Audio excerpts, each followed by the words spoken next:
Hello? Okay.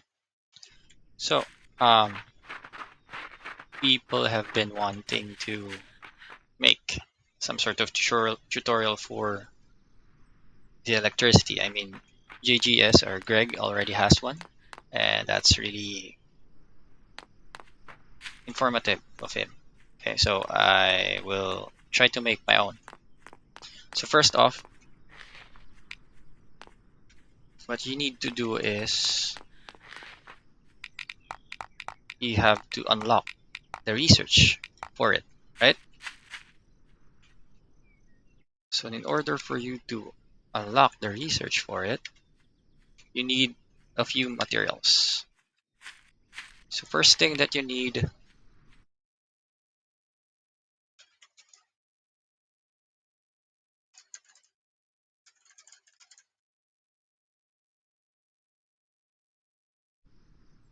is obviously you need to make your research table, right? So you have to work around into getting at least this one. This is the most important part of our electricity. You need to get your senior engineer. In order for you to get your senior engineer, however, is okay, you have to get a certain book. And that book can be found at the research center. So I have my console commands enabled just for the sake of this, and I'll show you where you can get the books that are necessary to make all of the researches possible. So we'll get onto the other items later so you'll see what I mean. But just in case, let's make them. Okay. So let's make our way towards the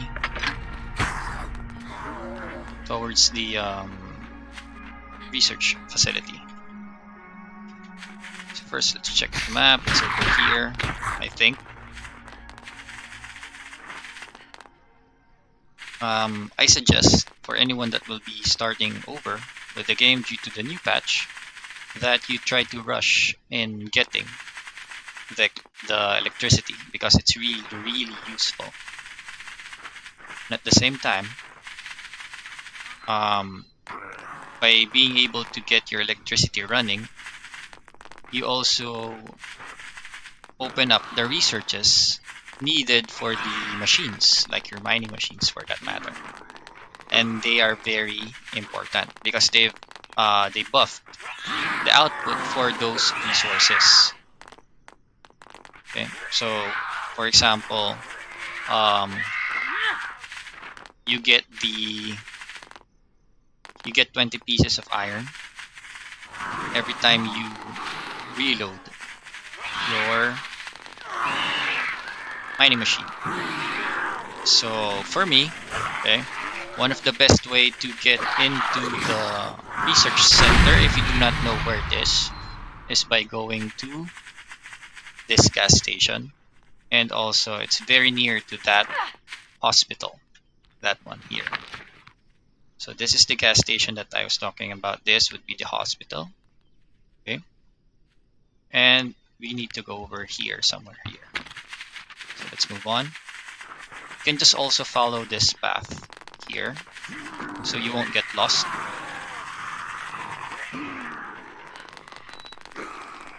Similarly, if you took the first journal, the one that is very near the starting points, you'll be able to find the exact location of the research facility because that's where the second journal is located. So this would be our research center. So depending on the difficulty, this would be littered with zombies, but this butcher would be the one that is going to be a problem.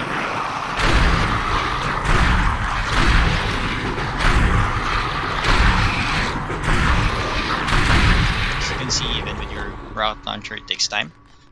I have a video of my own playthrough that I used, and I was able to get the electricity or the book itself by the end or near the end of day one.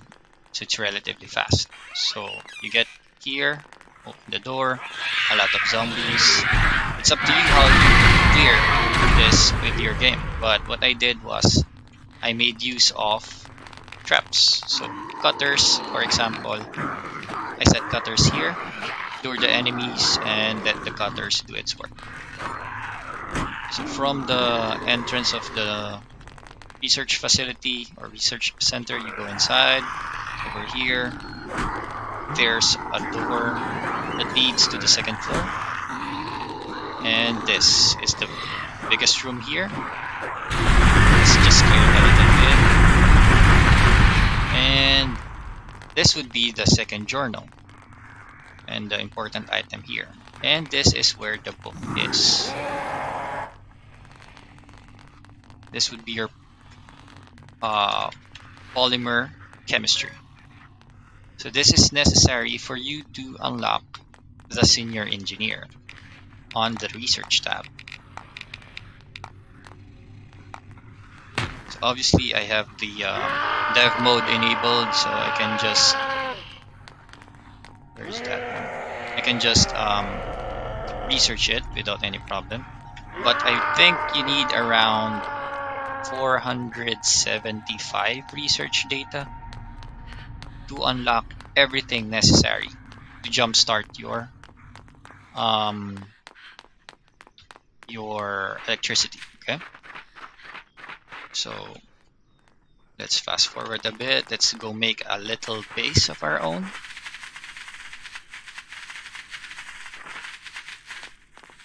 Over here. Okay, this is my favorite spot anyway. So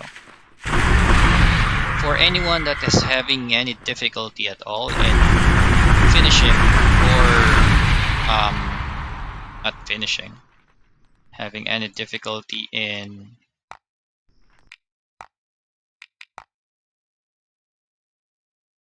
what do you call this one? In starting your game. Okay. Maybe you do not have enough idea on what you have to do at first. I suggest that you go here. This is the easiest spot to cheese. Go here, you climb this one, then the umbrella, and then the roof. You are no longer reachable by zombies that are not obviously in the roof. So another thing you can do is just you can lure the zombies so that they fall down and then you go up. So you can just start making your base here or make a few stairs to get over to that flat surface. So if you'll be watching my other video, this is what I did. I was able to get here. This is a relatively safe spot. Even the giant zombie cannot reach you. I mean, the zombie can reach you, but he can't hit you. That makes it safe for you. So, let's start making the necessary materials. So, after you have gotten your book, you have to research a few things. So, obviously, you need this one, the senior engineer. That's what the polymer chemistry book is for. So, once you get that, you are now able to make your electronic device, your fuse and cell. The cell is used to reload your electric traps or tier 2 traps or upgraded traps. Upgraded melee traps. Okay. So you get that. So that's one way. And you need to get this one also, your junior technician, because you need the electric wire. I'll explain on that later. You get here mechanic and then the veteran mechanic. So that would be the bare minimum of what you need to make your own setup for electricity. That is because, as you can see here, you need up to motors, and you're good to go. You can, however, get more research to your senior technician for you to be able to make your solar panels. And there's nothing needed to reach this one. Okay.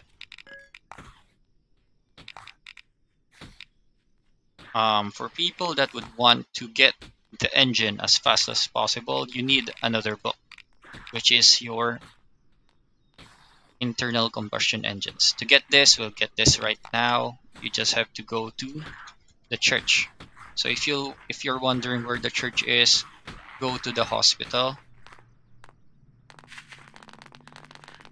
the back side of it, at the emergency entrance. Go straight.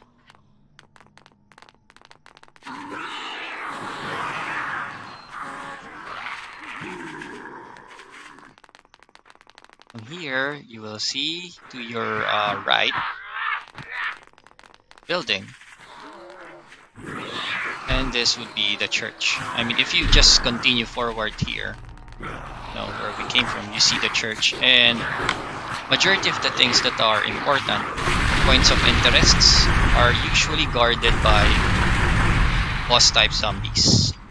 So inside the church,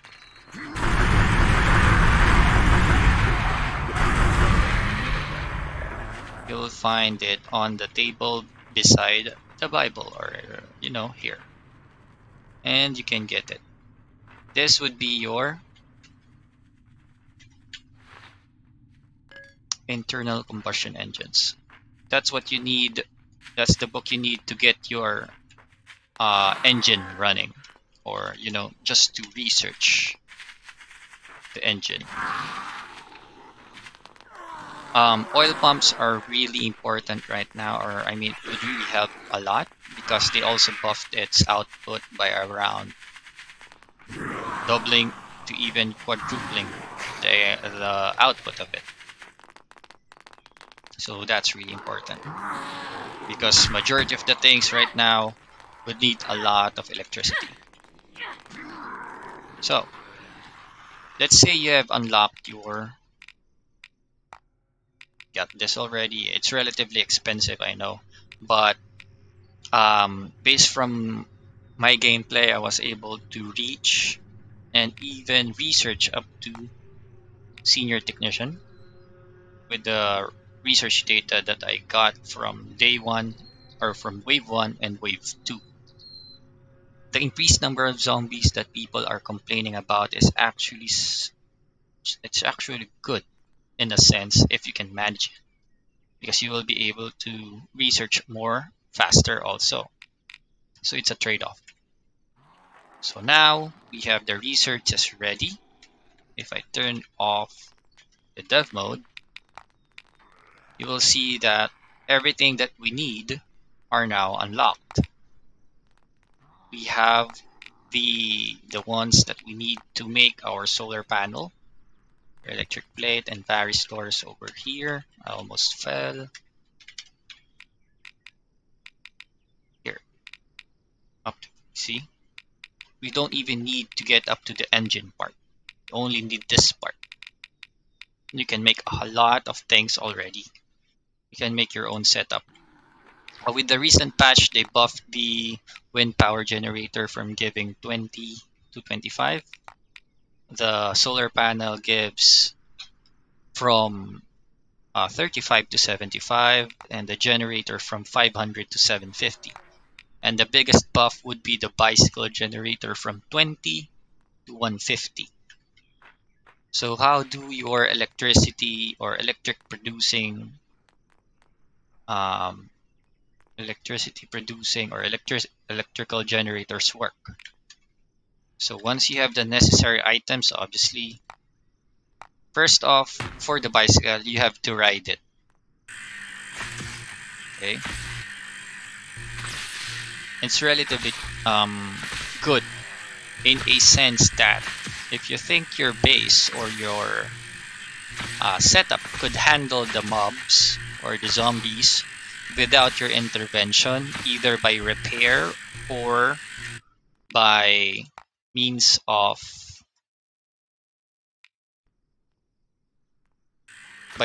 repairing them or luring the zombies away, then 150 energy per or electricity per second is very, very useful. I mean, it's bigger than the rest of the two that are also available. But the thing about this two is they don't really require much attention except when they break. Next is your wind power generator. For this one, it will provide you continuous electricity as long as nothing stands in front of it. If it's rotating this quickly, it means it's producing power.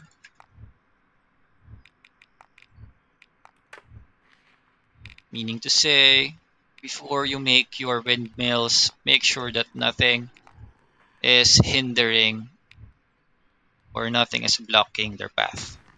So the moment I placed the fence, it stopped working. That means it will not be providing any electricity at all.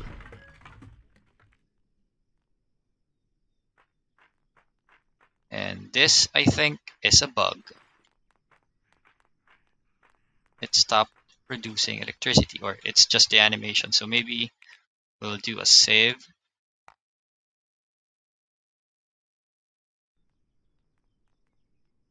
It's a little bit awkward, right? So you do a save, load the game.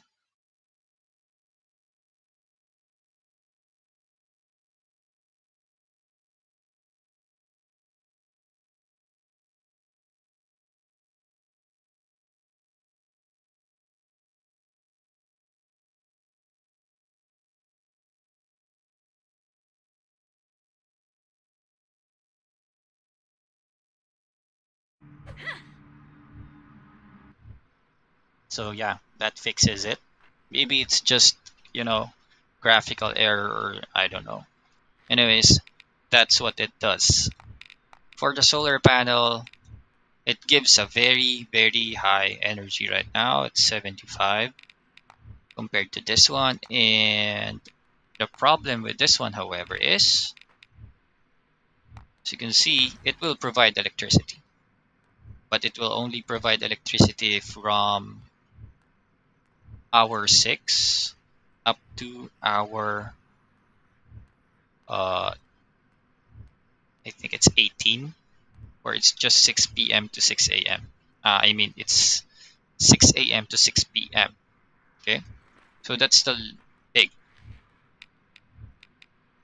So once you have your electricity producing or electrical generators, it's up to you whether you connect them directly to your traps, but that's not recommended. So it's better you have your batteries.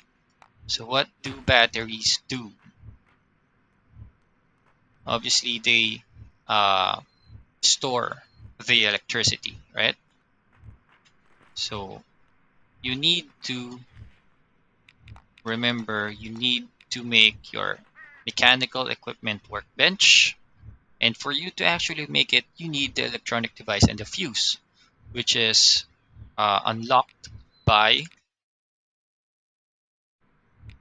your senior engineer research. That's why it's important. That's why it jumpstarts your electrical system. So you make it here, your wire connector, and C, you need the plug. And for you to make the plug, you need your junior technician. So you make this one, and then this is what you need, electric wires.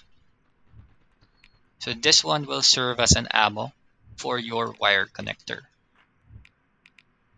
Obviously, you need your junior technician to make it. So once you have equipped your wire connector, you can see green and blue. The green ones are inputs, okay? Meaning They are the ones that would usually, I mean, uh, yeah, outputs. Okay, meaning to say they are the ones that would usually provide electricity one way or the other.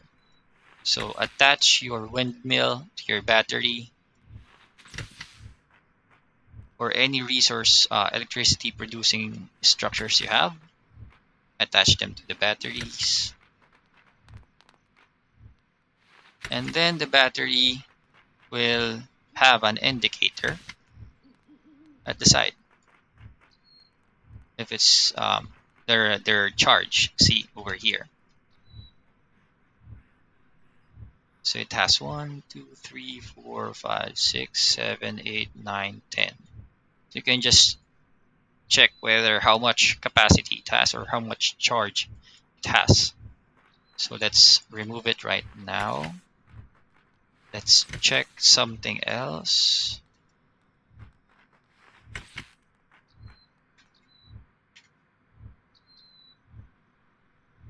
Huh, I guess you don't, that one no longer works.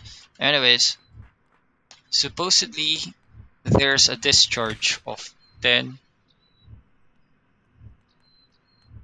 energy. Okay, I don't know if they changed it, but just to be safe, your battery loses 10 electricity per second. So for some math, if you are generating 25 per second with your wind power generator, you are actually just storing 15. So it's a little bit um, hard to manage, but just with this buff for the wind power generator, you can now handle, I mean, you can have two wind power generators providing consistent electricity for your batteries if you have 5 batteries, for example. So you have to connect them like so, and it charges up.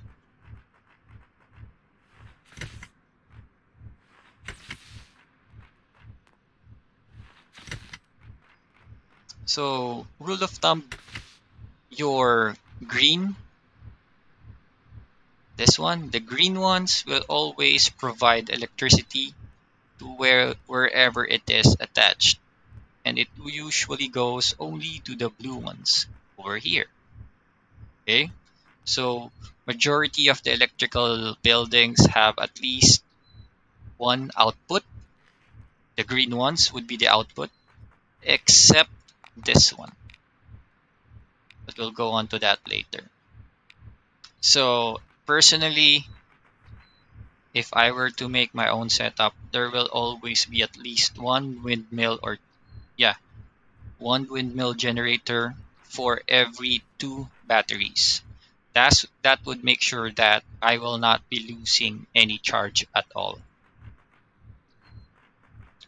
My battery will always provide electricity. So next is this. We go to the electric power controller. What does this do? So it has 5 outputs and it has 5 inputs, 5 blue sockets, and just one green socket. On its own, it's relatively useless, and it just serves as a switch. You can just turn on and off. However, once you upgrade it, that's where the magic starts, because you can now select what targets what targets the traps that are attached with this would target. Okay, so just for the sake of showing the effect, let's make a minigun. Let's put ammo on it. So that one has an ammo already. Attach the output of your battery to the input of your controller. Okay, so that will now be provided with electricity, and now we can set this to the output of your controller to the input of your minigun. So now it's powered up. Once it's powered up, we try settings. So your traps will never attack animals on their own. So with this controller, you will now be able to set it up that it will attack animals. As you can see, the moment I turned it on, it already attacked a bird. I don't know where the bird is though. So let's just put it on, and it's, what did it kill? I don't know, but it's really I don't know. Maybe it's aiming at something. I don't even know. Anyways, just to show it, for the sake of showing it, we can summon a bear.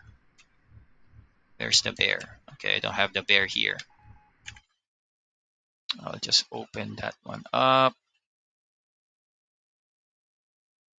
I forgot what you need to do, or what's the command to summon bears. Okay, bear. Okay, bear. So usually when you're out in the open, right, you get attacked by animals. So this time you can just lure them to your base and let your trap do its work. It might be a little bit overkill to let your traps or your minigun to deal with animals, but it's free food, right? I mean, if you'll be making any ammo for the minigun, it only costs one gunpowder and one piece of iron per 15 ammo. So let's say you're just hunting for small meat, like you place this one over there on the mountain area, on the hills, and set it up like so that it will attack animals. So you get free food every now and then. Anyways, let's go back. So that's the importance of your electric power controller. Similarly, you can use that with logics here, but that will make it complicated. So going back, we go on to the, okay, just saw that it's up in smoke. The windmill is broken. It breaks randomly. Okay. With the recent patch, they decreased the chance of it breaking down. So you just repair it. So that's the problem, however. If you're out in the woods or scavenging somewhere, and then your windmill breaks, right? And because of the battery discharging 10 electricity per second, you might run out of energy. So it's a good thing that they decrease the chances of it breaking down. So next, again, your battery eliminator circuit. This is one of the most unique buildings, electricity buildings that we have, because it has 10 outputs, meaning to say it can be connected to 10 other buildings that would provide electricity for.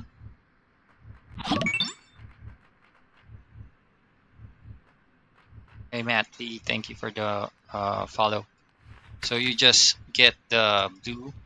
For example, you have your battery, connect it to your battery limiter circuit, and now you have 10. You have 10 outputs that you can connect to whatever it is that you want, like this.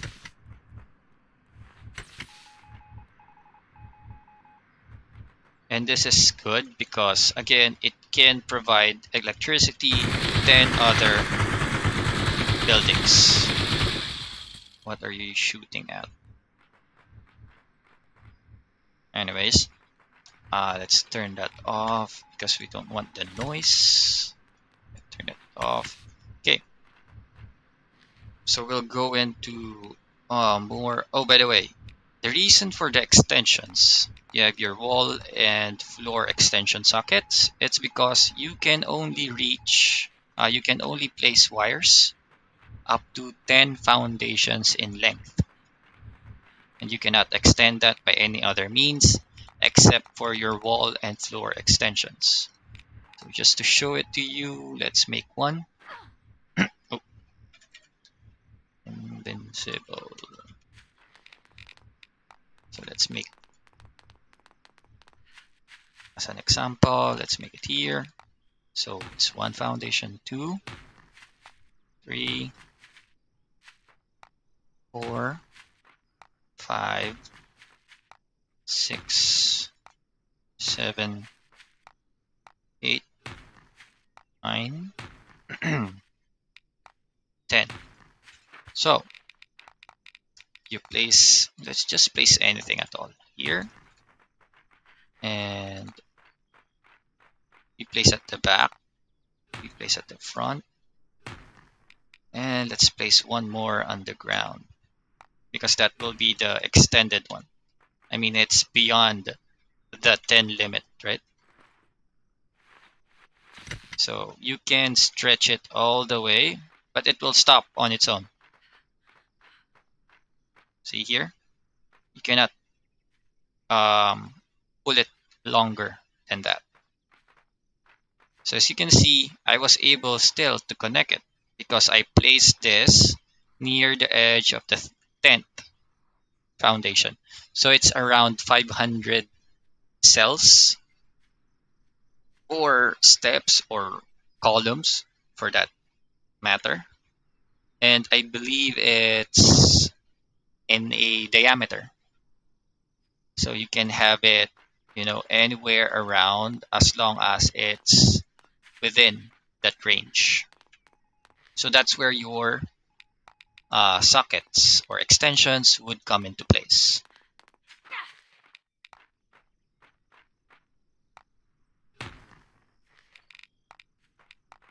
So if you're wondering what's the use of making extended um, ranges or very far connections, right?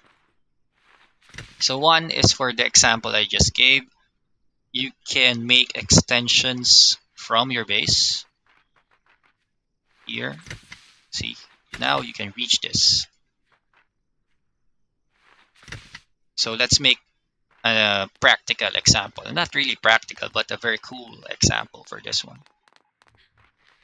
Let's make socket extension over here.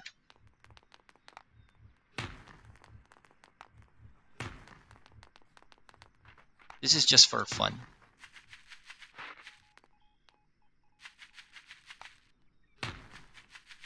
This is not practical in whatsoever reason, okay? Oh, by the way, you can set the controller also to attack the player. I don't know what's the use of that, but if you happen to find any practical use of it, then good for you, right? I can't seem to place it here. Okay. Then we place a minigun over here. Put some ammo on that one. Okay. Then connect.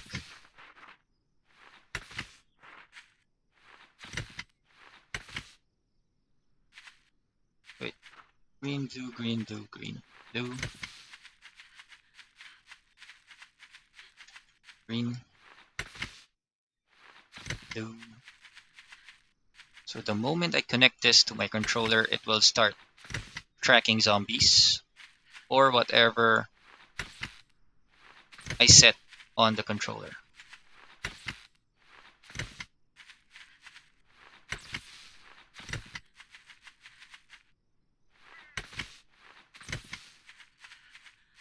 Like I've said, this is not practical in whatsoever means, but it's a good way to, maybe you like to make a periphery wherein you have a lot of minigun turrets surrounding your base, for example.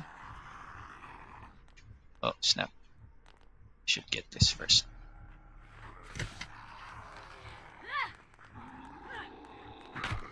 So this is a good example of the benefits of having your, you know, so here. So I was able to connect it here, target the animals, and it's being provided with electricity.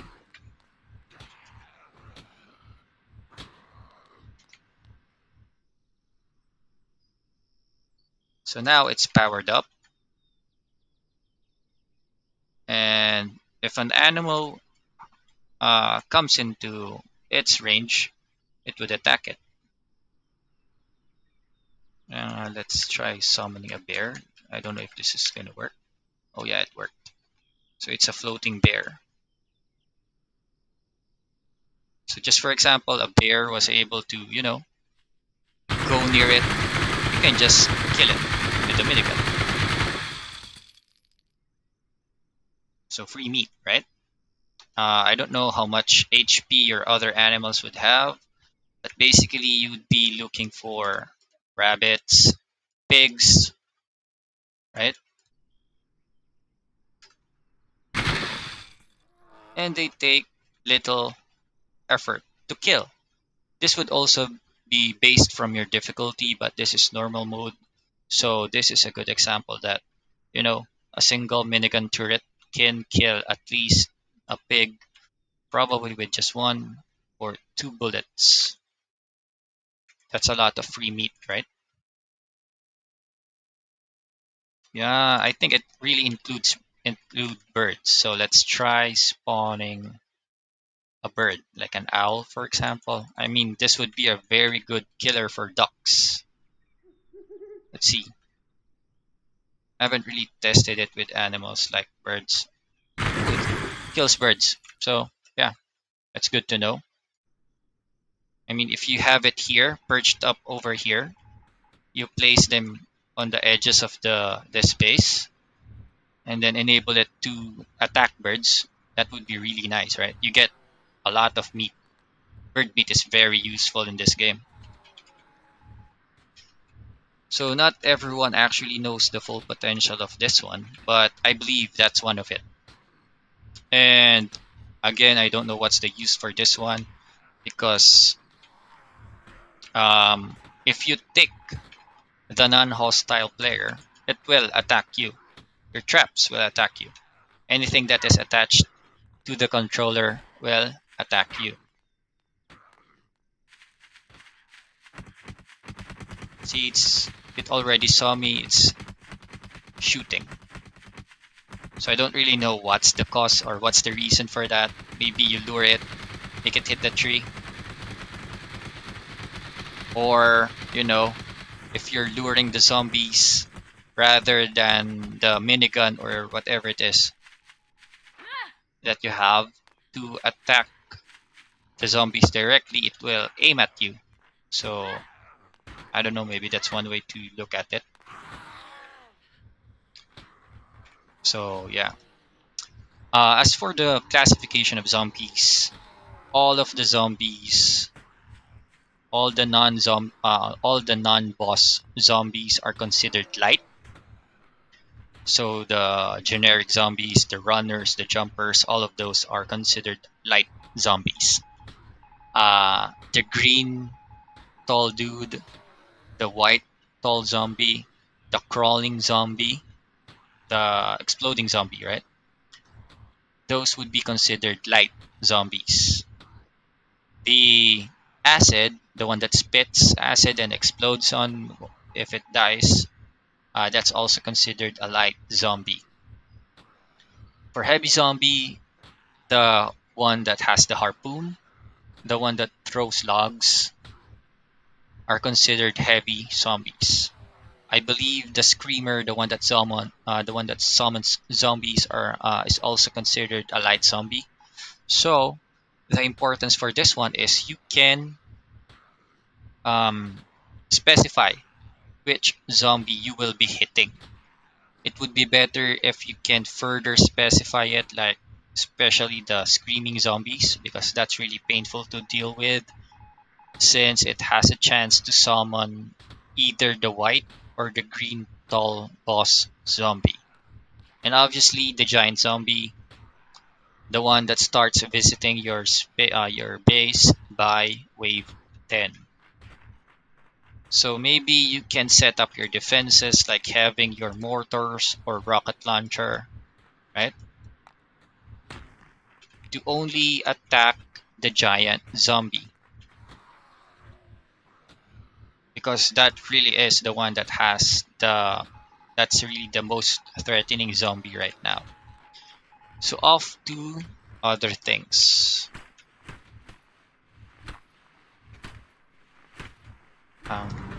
I'm at 6. So let's go back in time.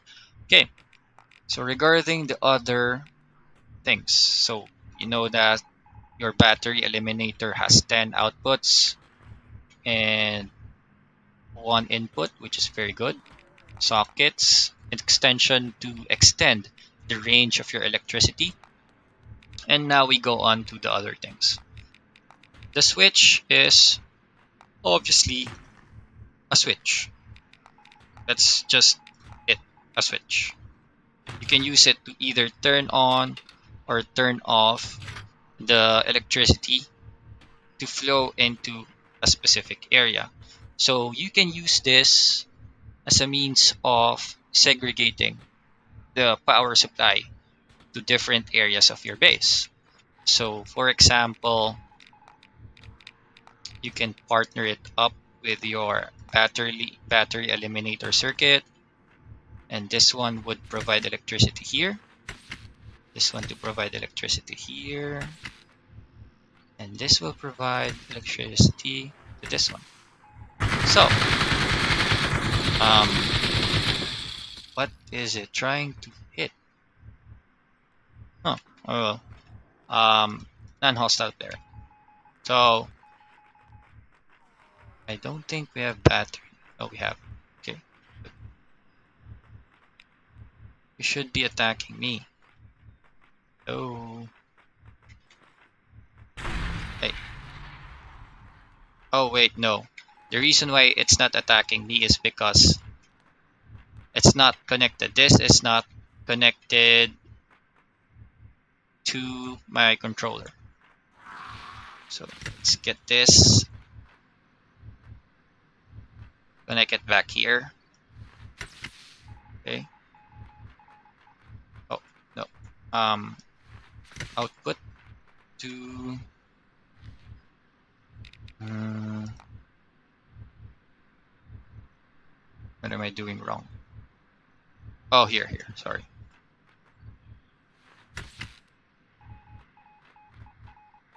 Let's connect this one here instead. Okay. So it's trying to attack me, right? So you can just turn it off to turn off the electricity to your traps. So that way you can segregate your traps. So that's the use of your switch. If you want to make things a little bit complicated, this is what I know and what I would like to share is the use of your pressure plates or pressure switch. So obviously you need more research for this, but what's fun with this is if you step on it, okay, I think you can also control whether it gets triggered or not. But what's important here is if you step on it, okay, whatever is connected to it gets powered up.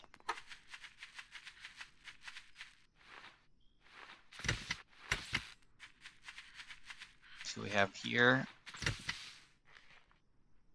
um, let's make another controller. I don't want to get up there.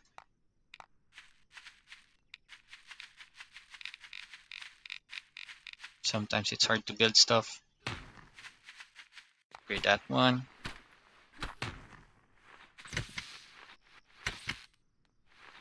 Again, make it. It's easier to test things if you have the controller. This is just for tutorial purposes anyways.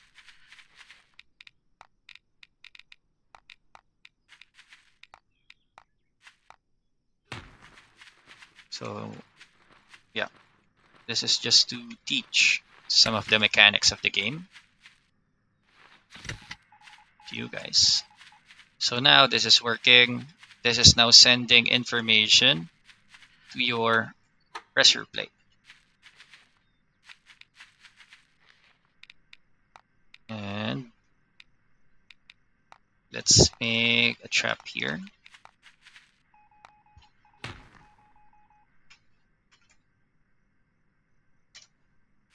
Let's see if it works, okay? So obviously, as you can see, even though it's connected, it has battery, it has power, it's not attacking me. Why is that?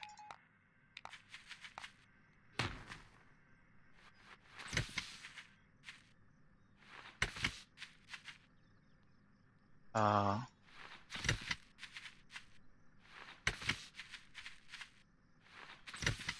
okay, good. So it's not attacking me. So if I press on this, that's the only time that electricity gets transferred to the traps attached to it. So you can make use of your pressure plates to enable traps momentarily, or you can use your pressure plates to charge up batteries momentarily.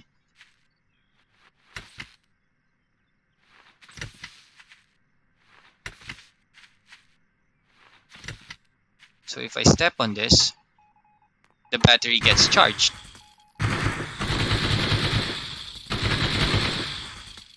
You're not set to do that though. Anyways, I think that messed up the setting. It's supposed to attack me.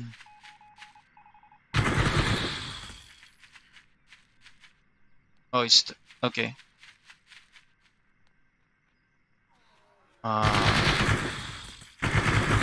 I think it broke. Oh wait, no, no, no. The reason for this is this will only trigger, right?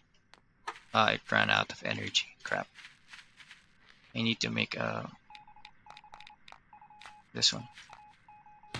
So we'll have more.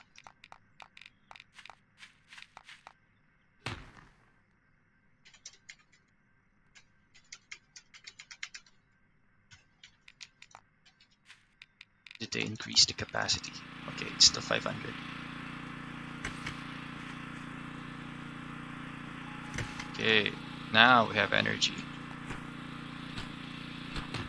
So supposed to be this one doesn't have any energy at all or electricity. And if I step on this, it will start to accumulate. So you might be wondering why it's not attacking me anymore, even though it's configured here. Okay, this is because I believe the settings for your controller stops when the trap is being fed with electricity directly. So you have to place another controller or just change the settings a little bit or the connections a little bit. So maybe like this.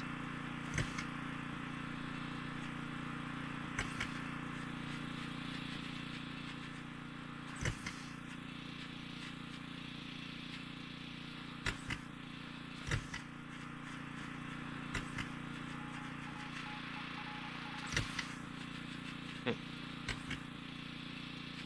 It starts attacking me now. However, this battery will not be charged up.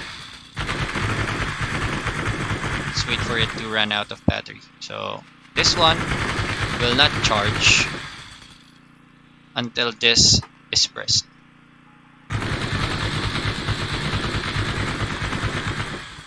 Okay, so this would be a good way for you to have momentary power to your setup.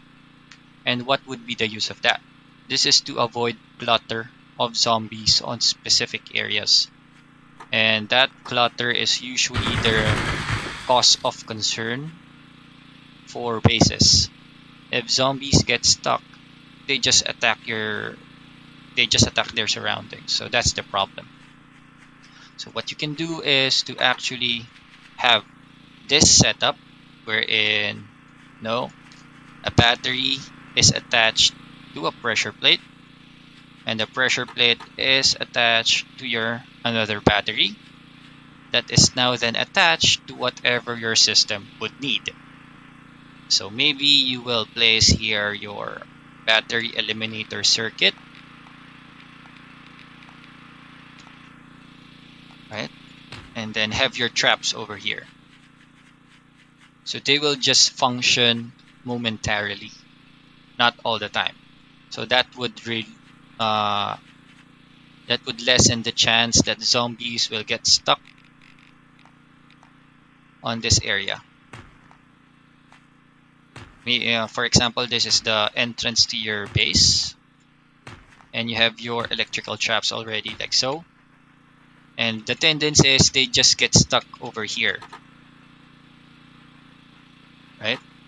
So once the electricity has ran out, then the traps would probably stop spinning or hitting them, and they will be able to run across, and then until such time someone else steps on it, right?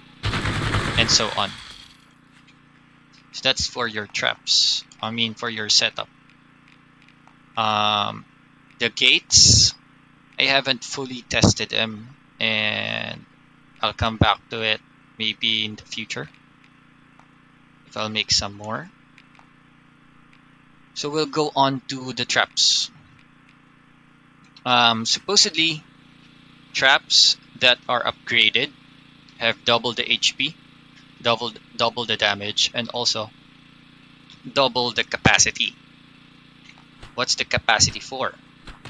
A trap that is not being an upgraded trap that is not being supplied electricity will not wait. Oh, yep, okay. A trap that is not being supplied, an upgraded trap not being supplied by electricity, will use its charges. So what would be the charges?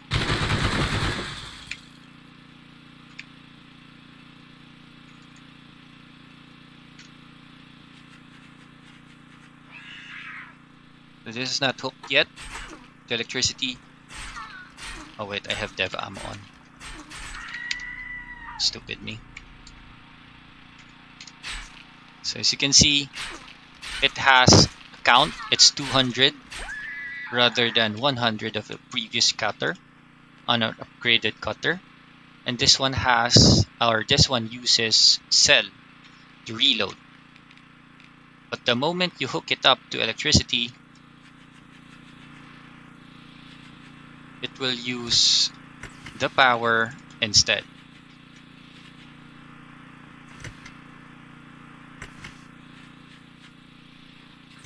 Okay, you still see that.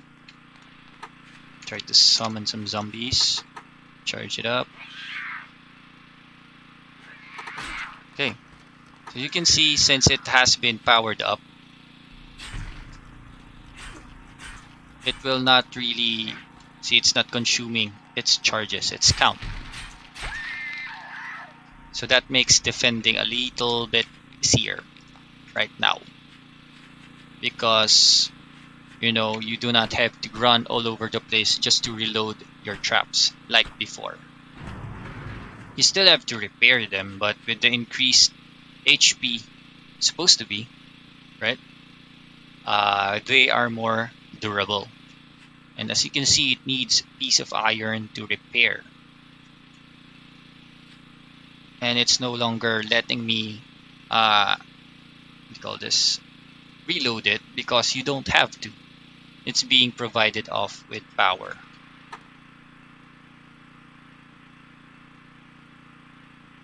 The transfer rate of electricity, which is also important, is dependent on the buildings that you have. So it's written over here. See here? Charge rate and also your power limit. So those are very important. Usually the power limit is what makes um, that's the limit of how much electricity can flow flow through it. Okay, so this is charged and you cannot reload this anymore. Um, the cell is very expensive to make. Where is it? Oh, here, it's over here. Well, obviously, to make the necessary items, you need your electronics workbench. That's what I forgot to tell you about. Oh, you make them here. A cell costs one fuel and one piece of iron. That's really expensive to make, in my opinion. So before you start making your level 2 traps or upgrading your traps, make sure you have your electricity running. That makes it easier for you. So I think that wraps up our electricity guide.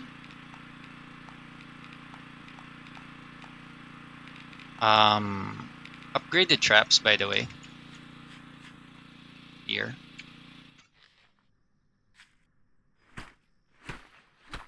Oh, they really did improve the repair speed. It's faster now. Okay, good. That's good. Upgraded traps, you will see here that they are consuming 5 standby power and they have 50 power consumption. Okay, so they will be consuming 50 electricity. I don't know whether it's per second or how much. It's really hard to know right now because we cannot see the numbers. Either way, okay, I'm sure, or for the last test that I did, it's no longer applicable because they buffed the outputs. So let's try it again.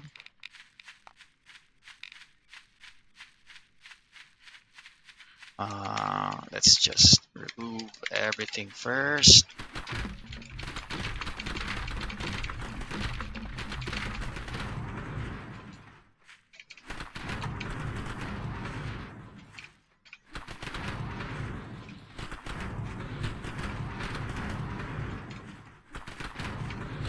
Okay. So for first setup, probably you will be making use of our wind power generators. And since this is very expensive to make, you would probably have at least 2, or if you're lucky, you have 3. As you can see, this one is not working. This is probably because of an interference on its front. Maybe it's the tree. I don't know. Let's see.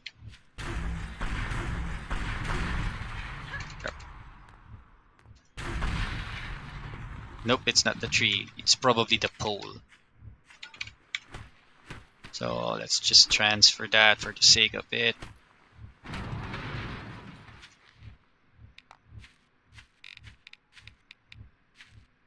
Oh, see, it's not working.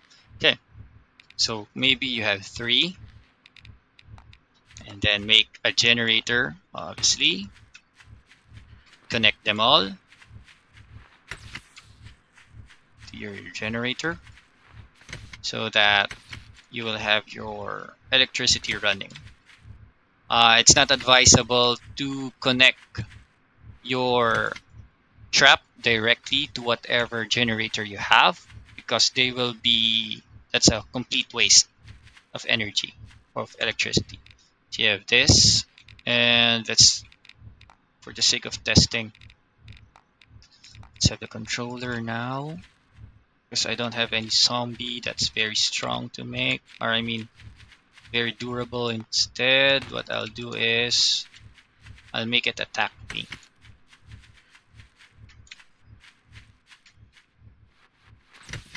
So with this update, you can be a little bit creative of your setup. You can be more creative, that's what I mean.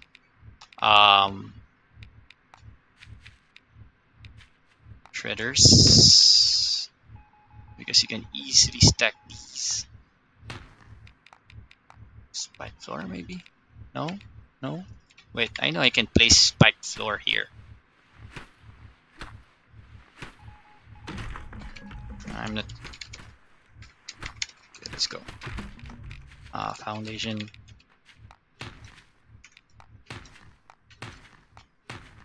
I know I can place spike floor a little bit. I mean right now, I know I can place spike floors under my shredders. See? So I need just 2 shredders. So this is just a sample of having 4 upgraded traps, and to see whether the 4 traps could be managed or provided by your 3 wind turbines.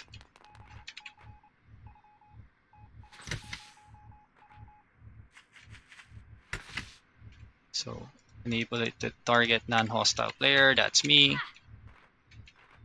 See, it starts hitting me.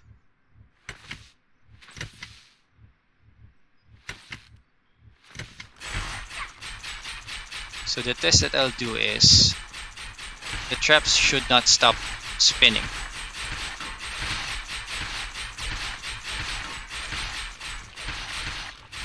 There we go.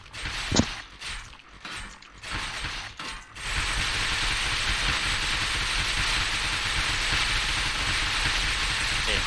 So as you can see now, they're stopping. The reason for that is your 3 windmills cannot provide enough electricity for your base. The 3 wind generators cannot provide enough electricity for your 4 defenses. Okay? So how many do you need? Let's try making another one.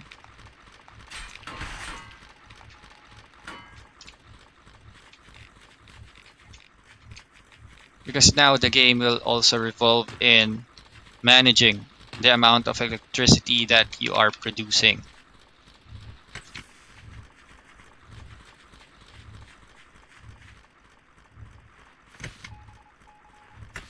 So let's see whether your 5 wind generators can hold up and provide for 4 traps continuously. As you can see, you no longer need to reload it even though it used up some of its charges. And it stops again.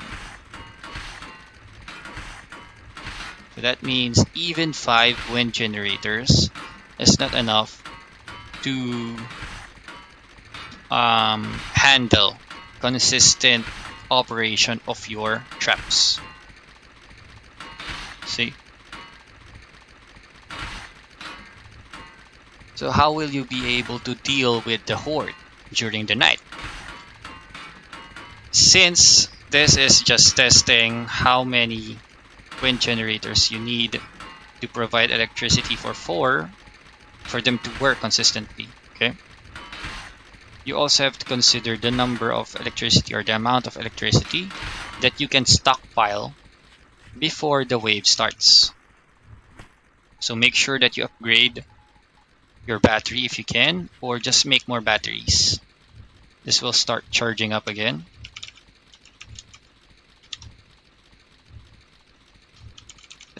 speed it up.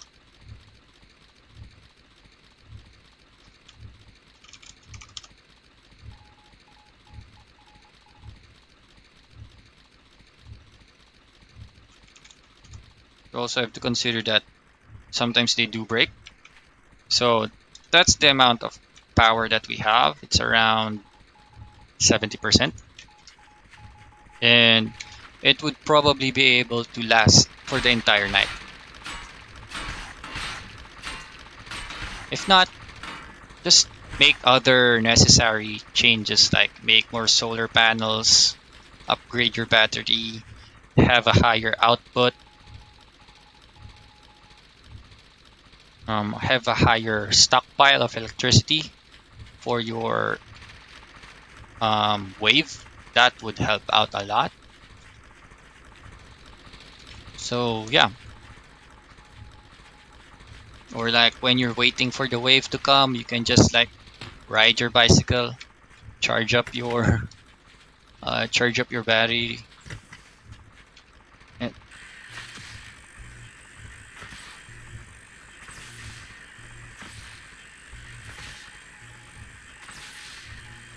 I mean, it does provide 150. It's very good. So yeah,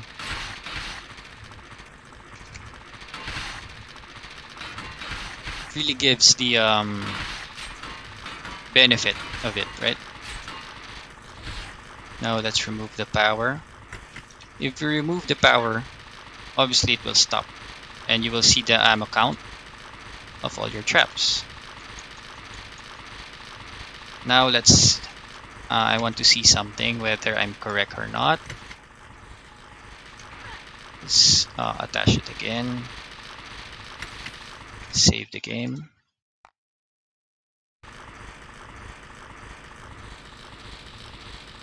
Then load it. This is just a guess of mine.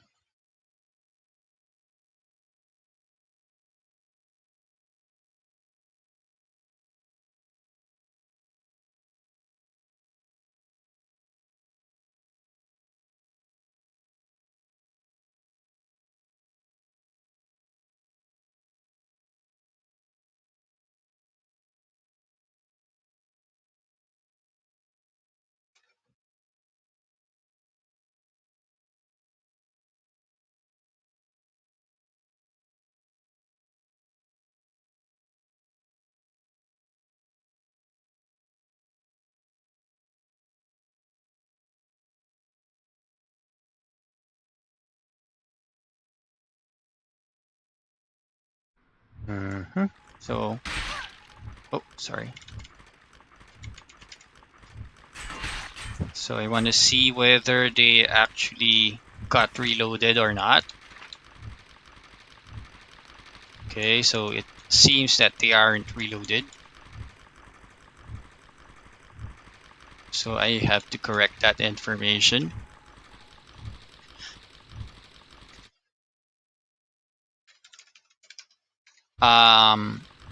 Hooking up your buildings into electricity doesn't auto recharge your traps or auto reload your traps. It will only allow your traps to not run out of ammo or charges if they are connected and are well provided with electricity. Okay, so as long as they're connected to an electrical source, they will and are provided accordingly, then they will not run out of charges. And if and the chance that you ran out of electricity, you can just manually reload them anyways. Also, once you are able to make your oil pumping machine, okay, you need 2 fuel and 2 maintenance kit to reload it, and it takes 2 hours to finish. And if you can see, you can get 5, and it goes up to 12 or 11, I think, from 2 to 11.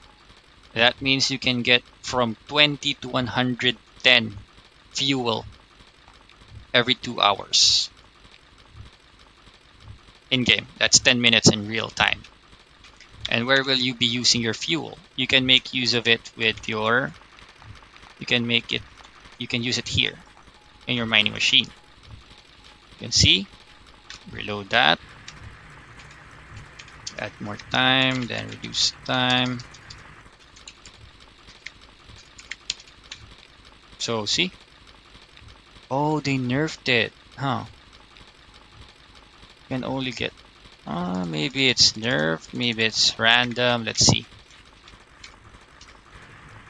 Let's see.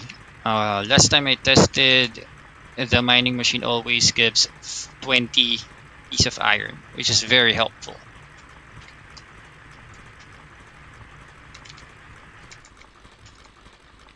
Yeah, they nerfed it. It's down to 15. Either way, getting 15 pieces of iron every time you finish this, and it only uses 2 maintenance kits.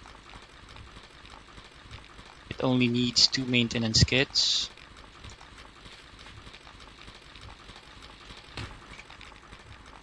Here. Where, no. Where's the maintenance kit right now? Oh, I think it's here. Okay. And you only need 6 maintenance kits, 6 pieces of iron to reload them. So in that aspect, your mining machines can actually provide for its own in terms of the pieces of iron, right? So that's a good thing. If you combine that with at least one oil pump, the only thing that you'll be having problems in providing yourself with is the leaf and the cloth, both of which are easy to make right now because you can disassemble your cloth and make them into leaves. You can also disassemble your research data. We just have to get some. Wait, I can just make some.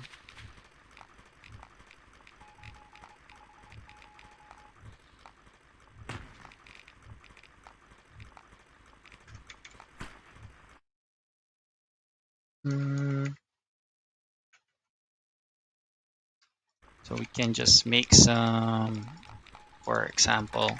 Okay, we get a lot of research data from zombies, so you can just make your research data into leaves, your cloth into leaves, or at the same time you can make your research data in your leaves into cloth or research data, whatever it is that you need.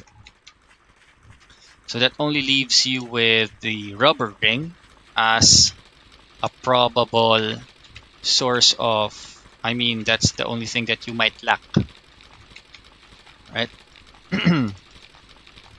For your maintenance kits. But overall, it's more friendly to make use of your maintenance kits right now. So I think that's it. Yeah, these are good traps. If you haven't tested it yet, this is very awesome. The plasma shocker. It deals around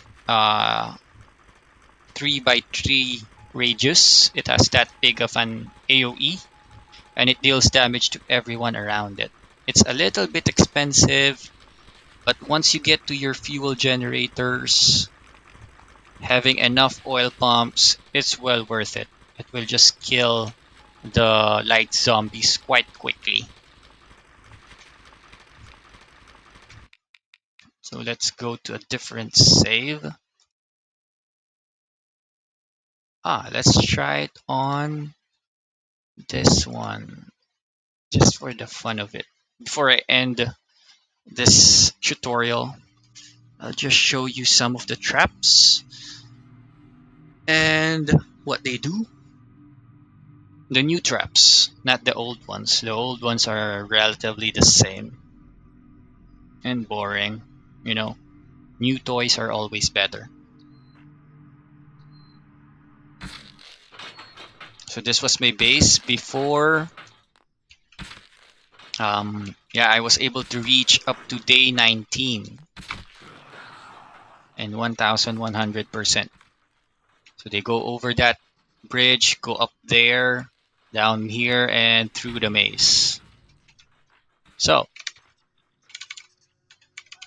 for people that might want to see the traps, the new traps,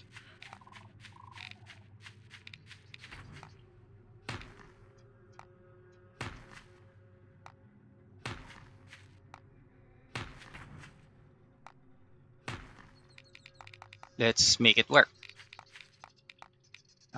What I need is this.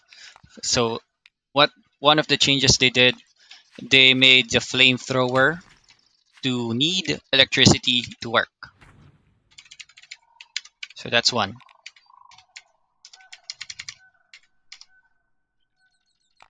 So I only use that as a source of gas for tutorial purposes. Okay, so we'll need the battery. Let's make two. Upgrade them to increase their capacity. And obviously because no, we'll just summon the big giant zombie. Um, we need this one because for the wires and stuff. First, let's make a bed first. There's too much clutter in my inventory. Let's just remove that. I don't need that. I only need this one and a lot of you guys and claw hammer. Okay, we're set. Oh, by the way, the trap modifications. So of all the things here, I would prefer to use this one, the plus 10% damage. This is because traps, um, upgraded traps are the only ones that you can modify. So since you can modify your upgraded traps and they are supposedly to have more damage, it's better to give them a plus 10% damage. So I believe if my information is still correct, for example, the cutter, non-upgraded cutter deals 30 damage. So if you place a trap modification blade, it will deal around 33. So it's weaker. But you can only modify upgraded traps, meaning to say it will have double the damage, making it deal 60 damage instead. So with 60 damage, it will be better to use this one. So it will become 66 rather than 65 with the trap modifications thing. I'm not sure how critical chance would work against the zombies, but I'm guessing this would probably be connected with your staggering or interruption of zombies. So you also have your damage taken -2, which is a flat amount, and -10% damage taken. This would probably be good. The trap modification armor would be good for your traps that are at the front or the ones that takes the most amount of beating. And then you use this one for the traps that are out at the back. The problem, however, is you can only put one modification plate or one modifier to your traps. And I believe you can even upgrade them. See, you can even upgrade it to make it even better. Another one, people are asking where to get the chip. You can get the chip from the big giant dude. We'll summon a lot of them so you'll be able to see that the dude actually drops the chip. So if we get this, the blade, and then we upgrade it, it will really give you a really nice boost in damage. It maxes out at 5, I think. Yeah, it maxes out at 5. 35% damage is really nice. For the guillotine, if I remember correctly, it deals 200 or was it 400 per hit. Where is it? Hey, someone's looking at my spreadsheet. Anyways, yeah, the guillotine deals around 400 per hit. Okay, and add 35% to that. Once it's upgraded, it will deal around 800. You add 35% to that, and then it will deal 1000 damage per hit. That's actually big, right? It's actually strong. It will deal around the amount of your more. I think it's the missile. This one. This one deals 1000. Your railgun deals 10,000 damage. Your minigun turret deals around 50. Your mortar deals around 200, and so on. Yeah. So again, I'll show you the traps. I keep on getting sidetracked.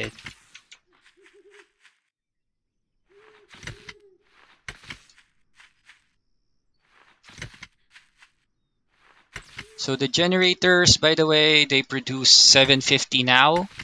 Before they only produce 500. And 500, 750 electricity per second per use of gas is, in my opinion, really, really effective or very useful.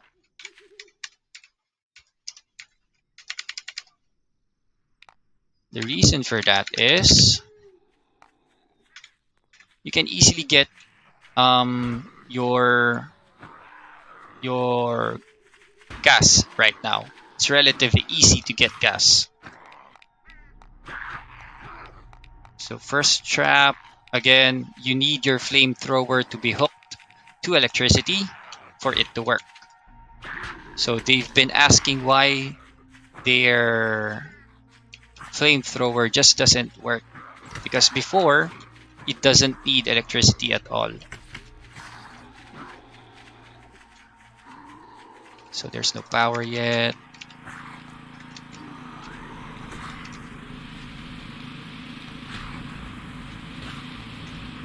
See? Now it's doing its work. Next would be the minigun. I think this is a crowd favorite.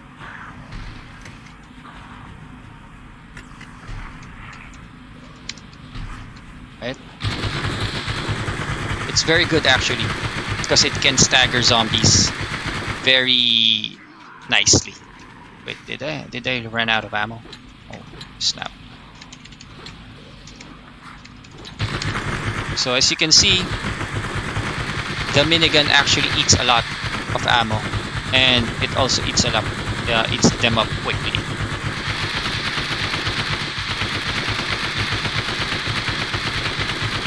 So that would be the minigun and also the flamethrower. Now we go on to the the spike launchers. Remember, and the range traps, when they are upgraded, they will no longer function if they are not connected or provided with electricity. So you have to be very careful on that. Consider that before you actually upgrade your traps. So again, let's connect this one over here, just to show that. Oh wait, no, we're done with we're done with the minigun. So the maximum capacity of a ballista is around 75. Okay, 75 bolts. That's the maximum that they can carry, or the maximum amount that you can place inside your ballista. See? But once you upgrade them,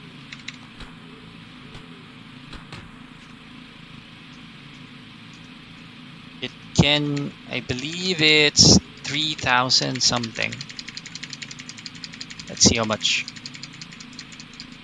It's not just 1,000. I know it's not just 1,000. So why I'm showing this is because it means you can put a lot of ammo on your ballista and you don't have to mind it anymore after that. Let's see if they did. Oh, okay, they changed it to 1,000. It was bigger than before. For your trebuchets, you can only fit 30, but once you upgrade it, you can have how many? Well, that's a lot. I mean, this is a very big problem for us before. The number of ammo your trebuchets or your, see, 500. That's a good amount of ammo already.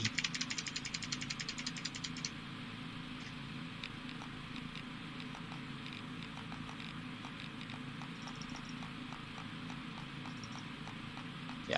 So like I've said, if they are not, if they are upgraded and are not attached or being provided with by electricity, they will not attack.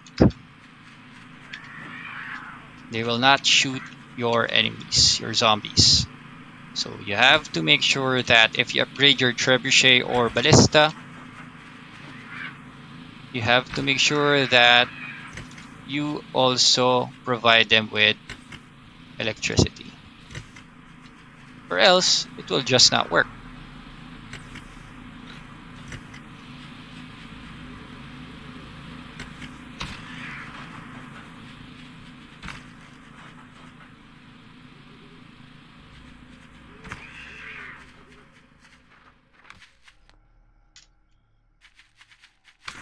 See?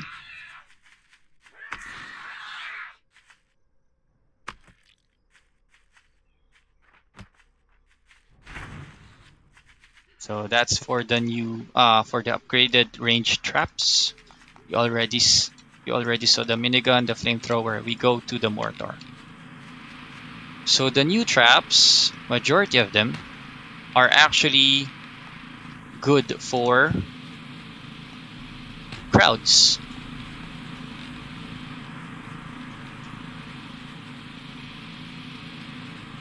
For the horde or for the wave.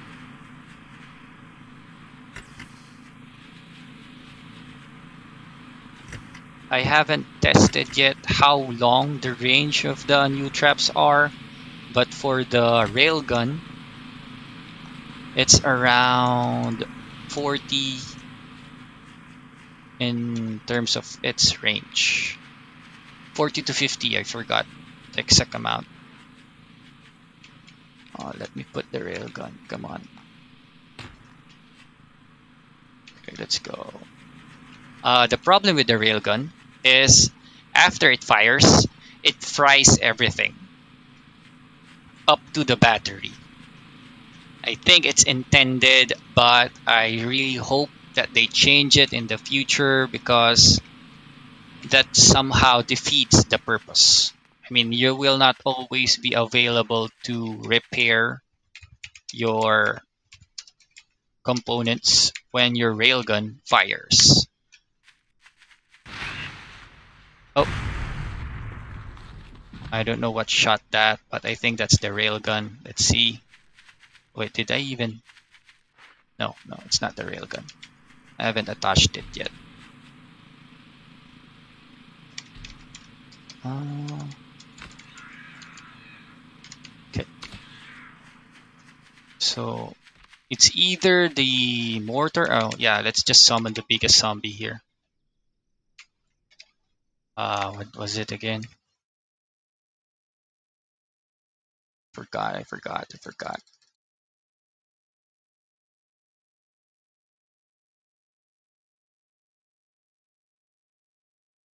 Where is it? Um,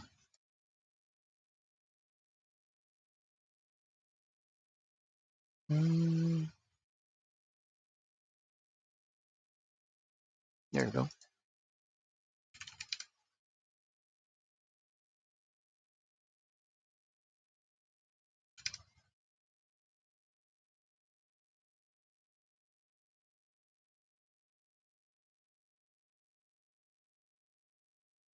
Where is it?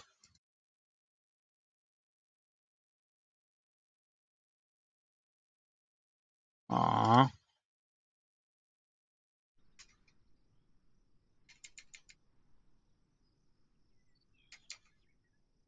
Mm, I lost the command to summon the giant zombie, and I forgot what it is.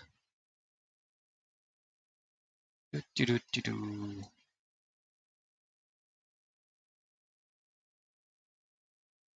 Hmm.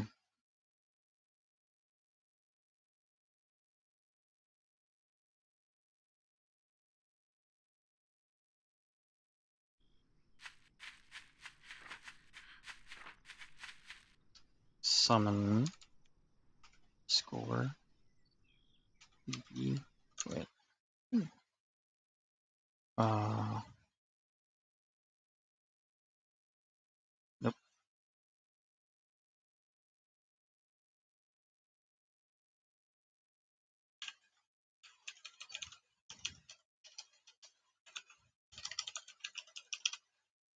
Hmm. Find, edit, find, replace. Acid. There we go. Summon BP. Zombie.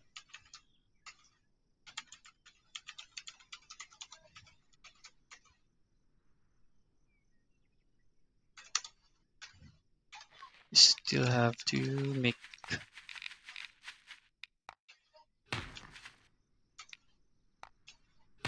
since it's very big. There we go. So that's the missile launcher. As you can see, you can stagger the big zombie.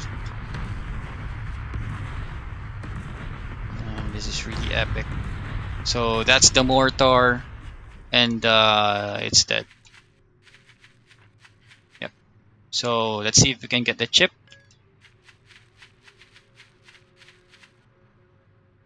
Nope, no chips. Summon more. Yeah, let's go. Hello, you guys. So the missile rocket, multiple rocket launcher is very, very strong. Okay. As you can see, it can hold the giant on its own. But that's also the problem. Next time we'll count how many rockets it launched.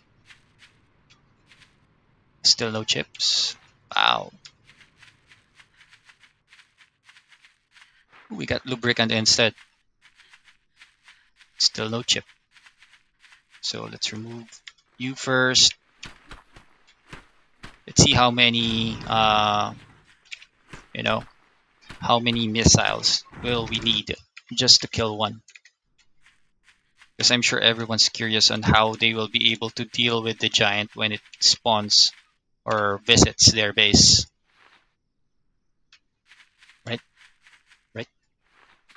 I mean, that's the current challenge for everyone right now, to deal with that one. So, realistically, if you're playing in normal mode, you can deal with the giant zombie probably with the use of your miniguns. So let's see how many. Instead of burning, no, it's a dead zombie. How many missiles it would take to kill one giant zombie? 1, 2, 3, 4, 5, 6, 7, 8, 9, 10, 11, 12, 12, 13, 14, 15, 16, 17, 18. Oh, we only need 18. It's a bit costly because in order for you to, it costs how much? Yeah, it will need 18 copper ingots, 180 fuel, 18 gunpowder, and 18 iron ingots. That's a bit steep in terms of resources. So it's very expensive to kill one, right? So let's say mortar, right? How many mortar shells will we need for a zombie or for the giant on this difficulty or on this? I think they even nerfed the giant because this is supposed to have, it's day 19. They're supposed to be stronger here or beefier.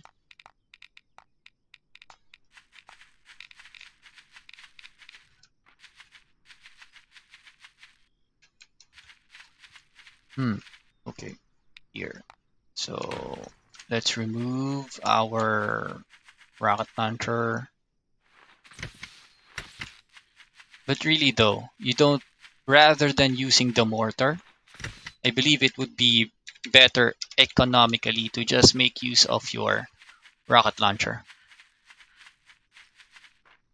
So let's summon. As you can see, I have to climb up a stair or the stairs in order to just summon the big zombie. So that's one shell of mortar. Two. It takes time though. 3.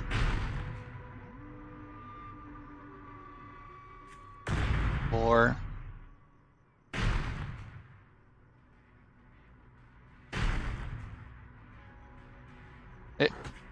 It's fizzling.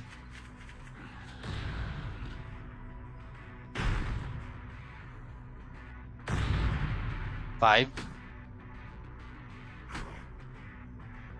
6. 7. 8. 9. 10. 11. 12. 13. 14. 15.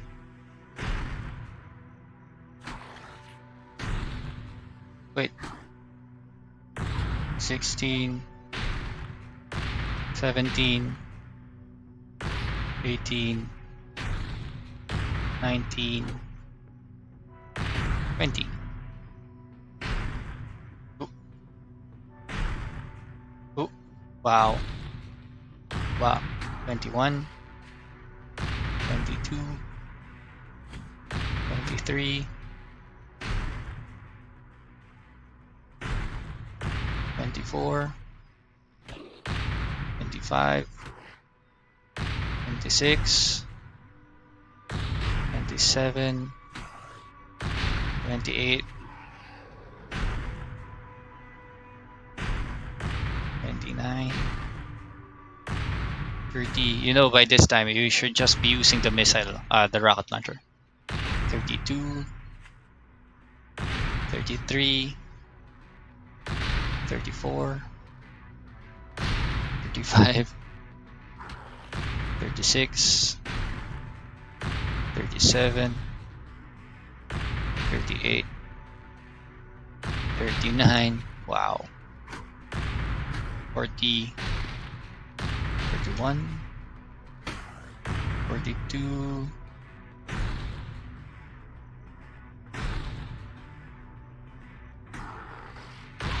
43. 44. It's not even worth it anymore. 46. 7.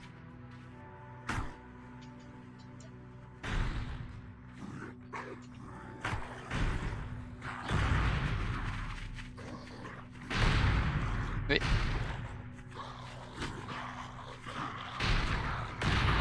Yeah, it's not worth it.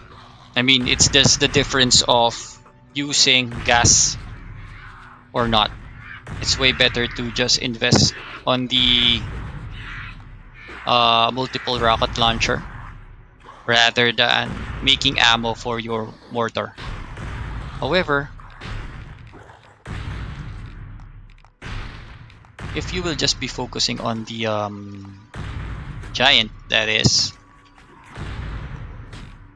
because you get 10 mortar ammos for every craft that you make. So let's just assume that you need 200. Oh wait, 18. You need 180 shots to break even with your missile rocket launcher or multiple rocket launcher. So at the same time, you know, if you're dealing with the horde, right? The mortar might be better because you can also deal with the other mobs. But I think the AOE of the this one is better compared to the mortar. And yeah, it's taking so much time just to kill it. Let's rev up the railgun just to show it to you guys. If you haven't seen the railgun yet. So the biggest issue with the railgun is that the giant got stuck. It's stupid.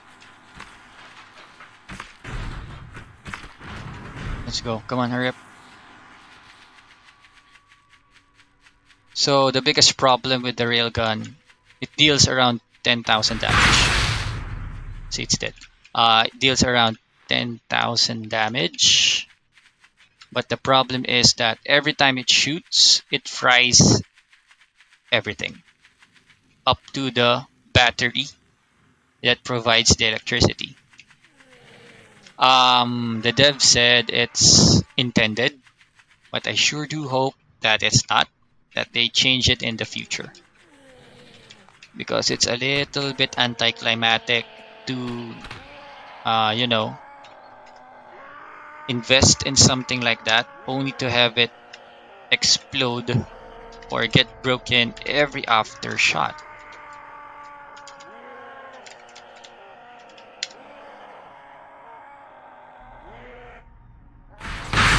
So usually it takes around, see, it's broken again.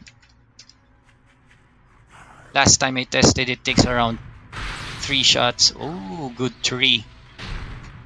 3 shots to kill it. Let's see now. That's the second shot. And that's the third shot. So it's actually the best way to kill the giant in that sense, because it won't really drag on the battle. And it's also area of effect.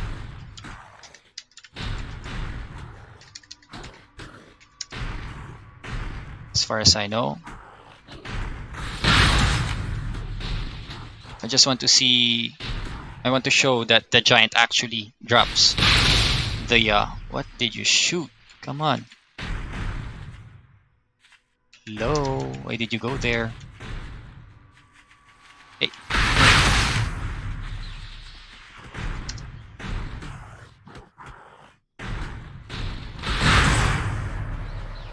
You're all dead. See? It's this one that drops the chip. It's the giant zombie. And how many did we kill? I think we killed around 6 already before it dropped. So it's still random. If you get lucky, maybe you get it from your first try or first kill of this stupidly large Zombie.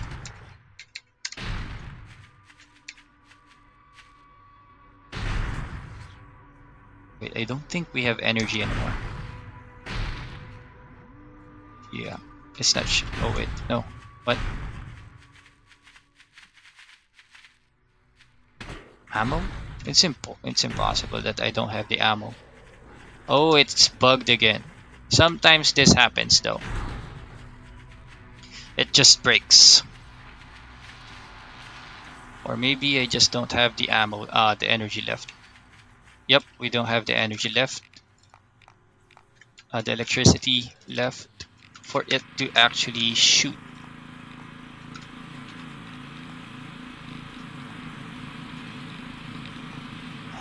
Let's go back. Come on, guys.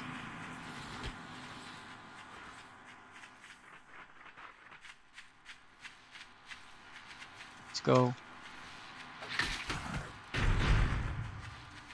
Come here.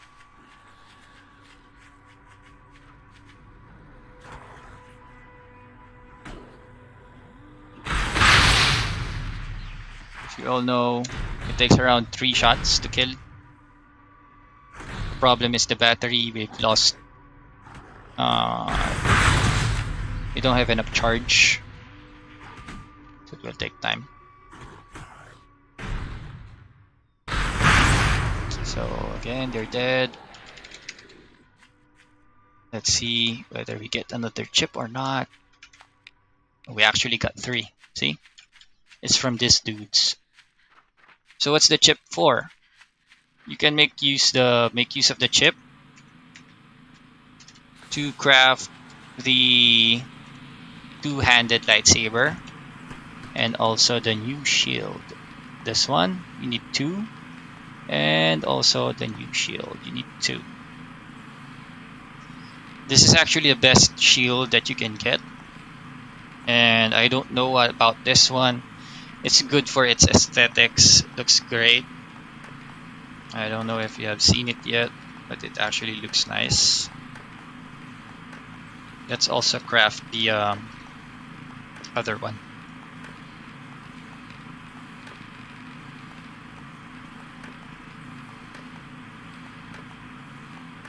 So I didn't expect that this would reach 2 hours. This would be a little bit of a problem in editing. Anyways, so this is the light shield. This is how it looks.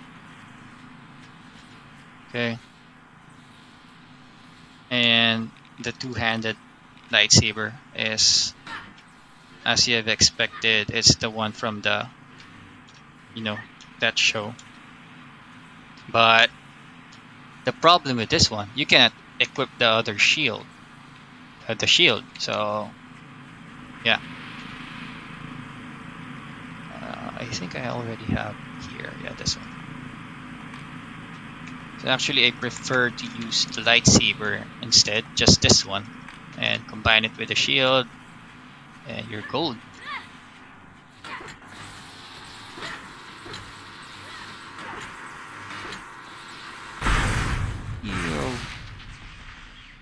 So the problem with that is, if the enemy is fast, your railgun is going to miss.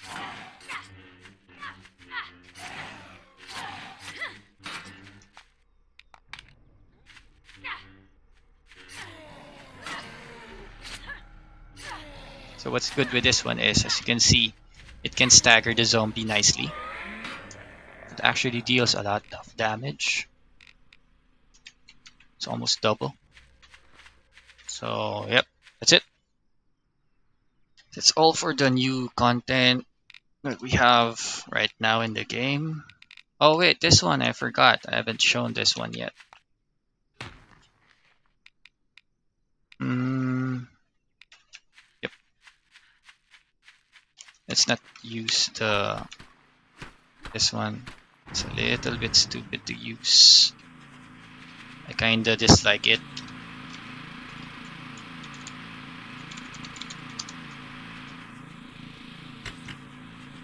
I really like this one though. And And also the shocker is good because of its very huge area of effect. Oh, snap. Wrong connection.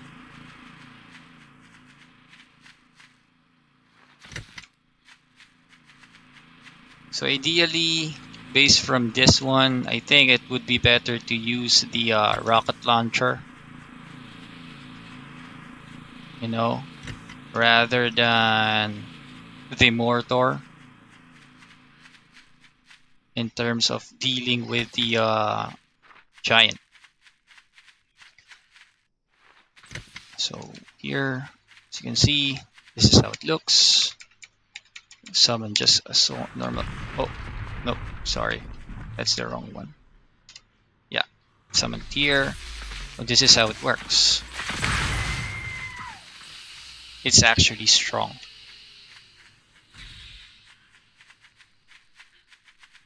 And it didn't fry my setup. So that's a plus, right? I'll be summoning the horde just to end this one. You'll see how many zombies I get in day 19 of maximum spawn for everything, except I think there won't be any giant zombie though. So we'll see.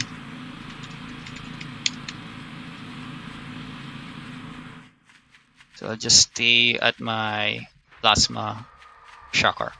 Or we can, I don't know. I'm not sure.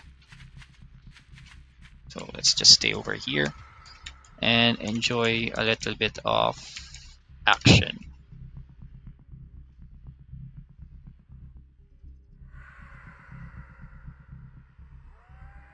So I really like the indicator that they have right now regarding the wave. It starts at around hour 23, where it starts to blink more rapidly, I think. So it's a very good indicator that danger is about to come. Unlike before, you just have the white circle that fills up, and then you just suddenly, oh, there's the zombies, something like that. At least right now, um, they tell you, oh, that's bad, that's bad, that's bad. I just want to let you guys see it better.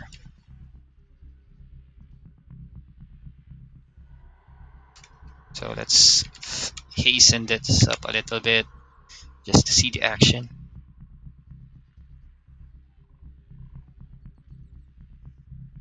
Where are the zombies though?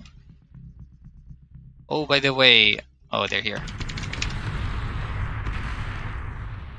So what I really love about the multiple rocket launcher is that it has a very high rate of fire. As you can see, it can hold on its own if you have the ammo for it. But obviously,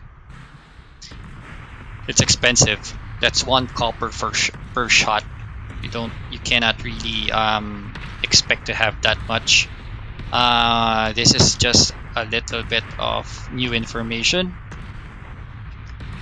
Before, there's like a railing or such over this part that you can fit, but they changed it. They changed it so that even the giant zombie can come inside towards the prison. So that's something.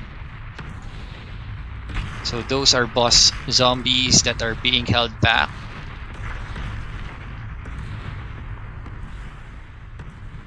But obviously you cannot maintain this much rockets because that's 1 copper per shot. So let's just hasten it up a little bit. Cannot really showcase the plasma if they can't even reach it.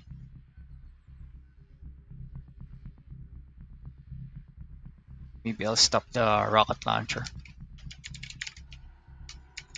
Yeah, let's stop the rocket launcher first, just to showcase this other trap.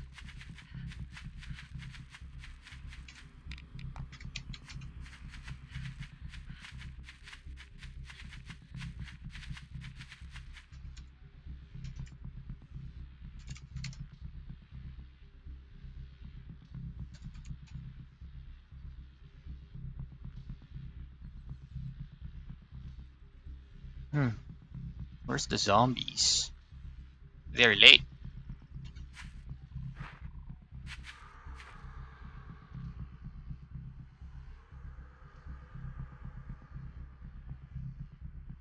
I think they broke. Hmm. They're not showing or they're not coming.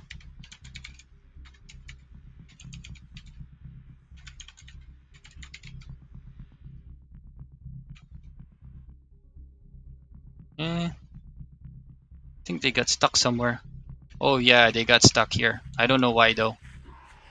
So if ever this happens to you, you can just do something like saving and then reloading.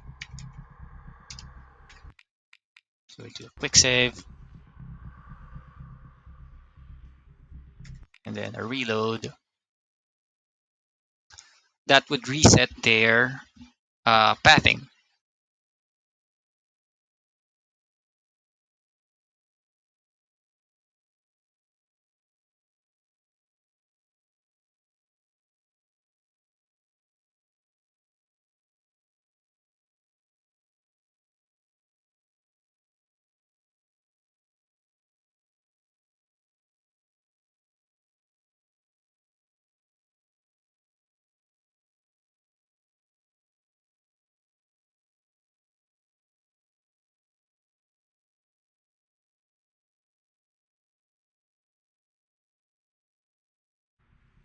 So that should fix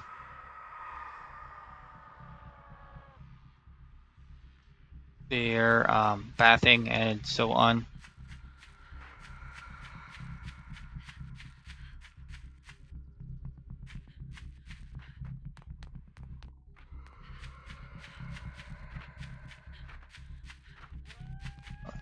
They're here. So this is to just showcase. Yeah, that's the last shot you will do. Just to showcase the plasma.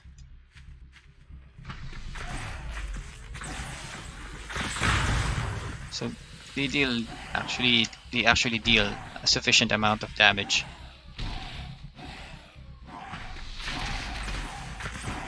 They do take time to recharge though.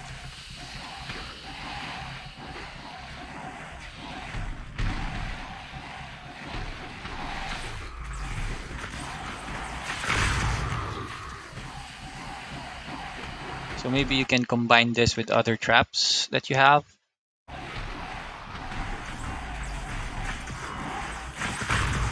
And just I think that's the fourth shot.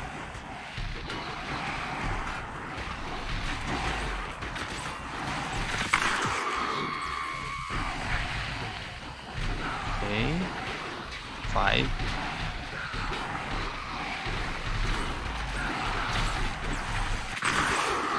6. As you can see, there's a lot of zombie in this playthrough.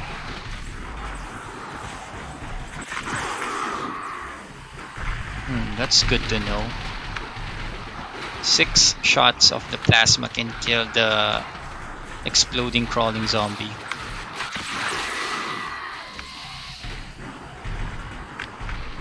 So for you guys that would want to test higher difficulty, this is something that you have to consider facing.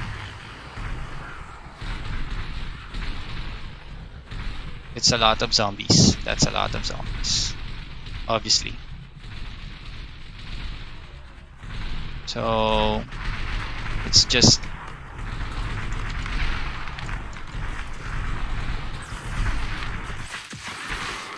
kill them all.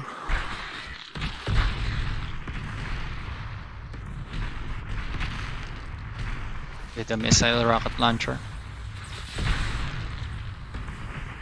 I just actually want to see whether I get some giants or not.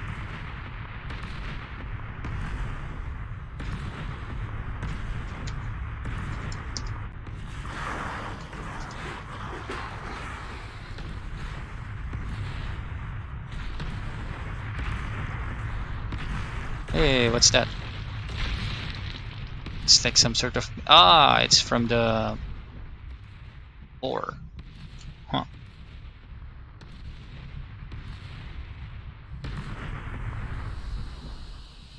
Yep, they're dead. So I think based from the difficulty that I have, or the settings, because this is an old save, I won't get to see any. Did I run out of power? No.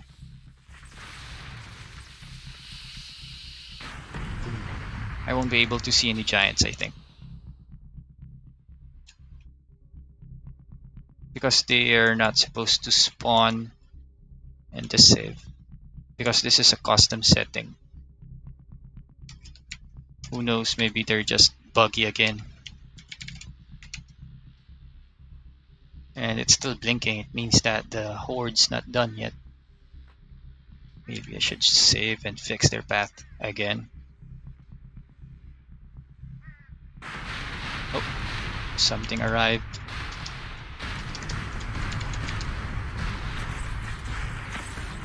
I think this will be the final wave. See, it's still too many, right? Oh, so by the way, this is how they go to wherever you are. They spawn somewhere and they get catapulted, or they just fly to a specified area near you before they walk normally.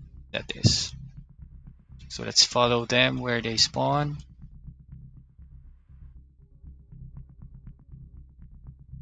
Is that it? We failed. We failed to check where they come from. So yeah. So all in all, traps are great. The new traps are good, but they are really resource intensive. You need a lot of resources to maintain them. And for guys that are trying to deal with the giant, I would suggest that you have this one, the multiple rocket launcher.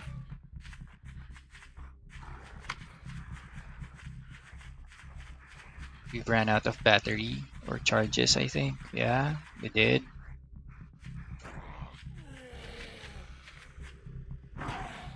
And we're not yet done with the horde. Wow. So many zombies.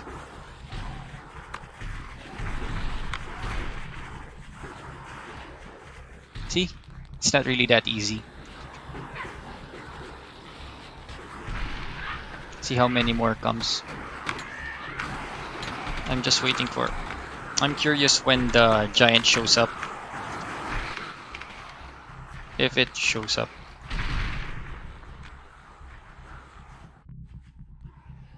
So they're like ants. It's already hour 4 and they're still going. I didn't continue this save because I know it won't be possible to handle. As you can see how many it is.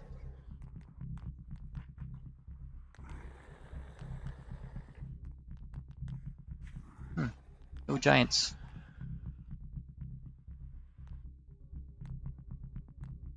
We didn't get any giants. That's sad. So yeah, as you can see, we already killed that much and we still have this much of bosses.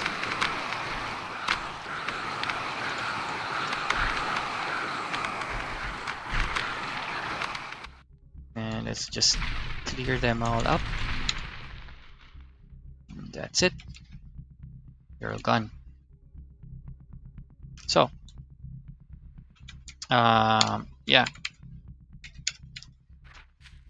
that's it for the tests. If you're curious about the zombies of what they do, I guess I'll extend it a little bit. Yeah, let's do that. Let's do that. Okay, first off, where is my Excel file? Here. Okay, so the first one is the giant zombie. Okay, so obviously the giant zombie is a very big problem. as it really levels your base. If you're curious of how much it deals on maximum damage, it can one-shot your wooden foundation. It can two-shot your stone foundations and can three-shot your metal foundations. I don't know whether they nerfed it already or not.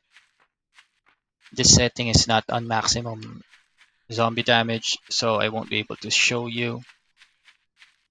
So instead, I'll just show you the other zombies. So you have already seen the they call this the giant one, the harpoon,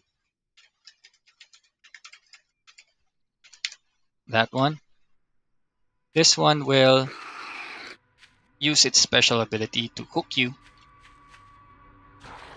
Okay, so if it hooks you, it will yeah, that one. It will hook you to and pull you towards you. You had that also. Hi, Wendy. So the other zombies would be the acid.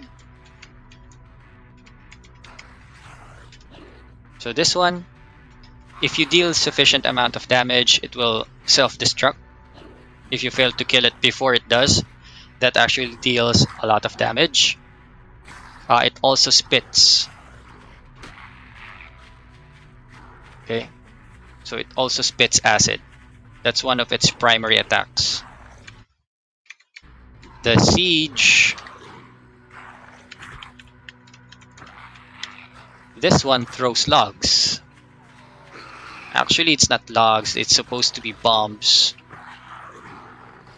And they are usually the ones that could destroy your base.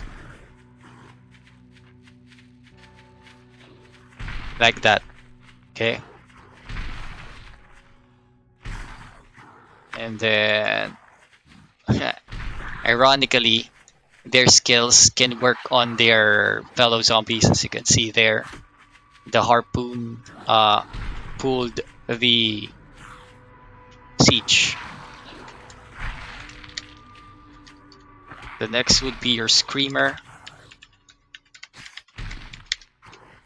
So this one is the most problematic. It will always run away from you. Okay, like that. And if you allow it to scream so many times, it will summon zombies. And it can summon the boss zombies also, like the tall green or tall white zombie. So that's the problem. So that's all for the new zombies. They spawn or they visit you starting based from this.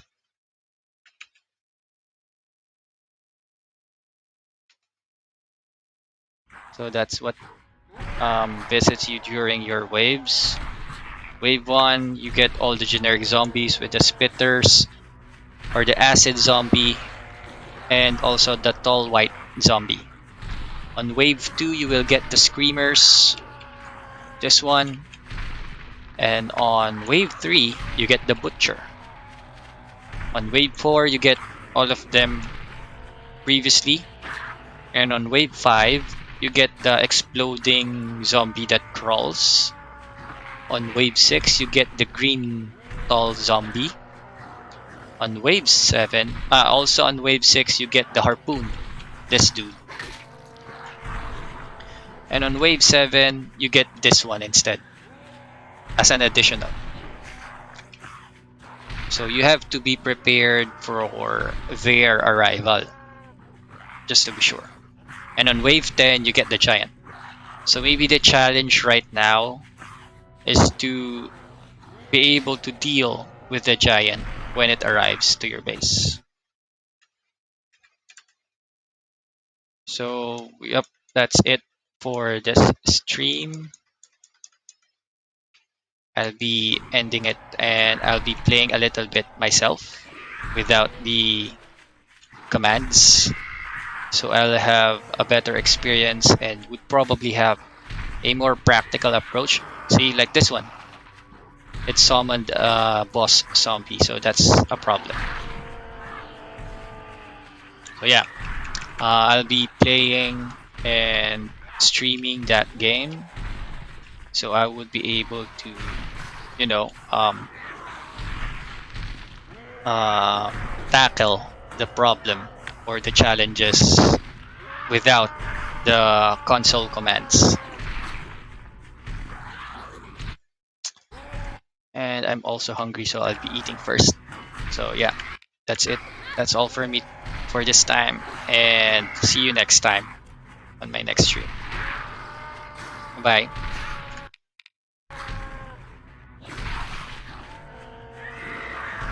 Bye, Wendy. Bye, me. Bye, Matt.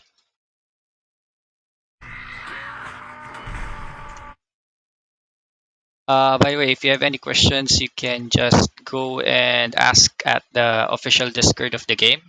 I'm usually over there also. So yeah, I'll be editing this vid and posting it on YouTube also, together with the timestamps. So yep. Bye.